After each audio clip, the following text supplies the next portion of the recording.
यह रही एक छोटी और शिक्षाप्रद कहानी बाघ और हाथी पर आधारित, हिंदी भाषा में 20,000 अक्षरों से बहुत कम। बाघ और हाथी की कहानी। बहुत समय पहले की बात है। एक घना जंगल था जहां अनेक जानवर रहते थे। उस जंगल में एक बलवान बाघ रहता था। वह जंगल का सबसे शक्तिशाली शिकारी माना जाता था। सभी जानवर उससे डरते थे क्योंकि वह बहुत क्रूर था। एक दिन बाघ को यह जानने की जिज्ञासा हुई कि जंगल का सबसे ताकतवर जानवर कौन है।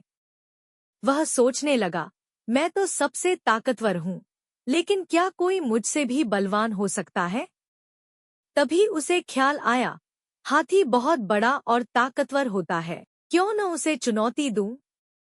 बाघ जंगल में हाथी को ढूंढने निकल पड़ा।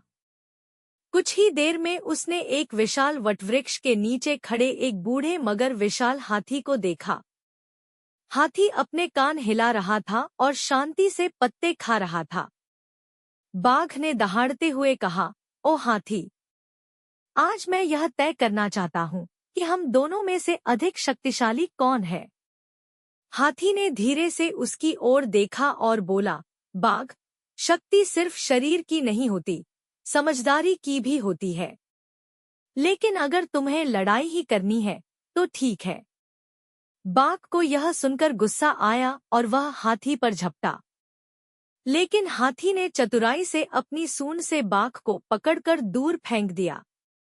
बाघ को बहुत चोट आई। वह उठ तो गया, लेकिन समझ गया कि हाथी के सामने उसकी शक्ति कुछ भी नहीं।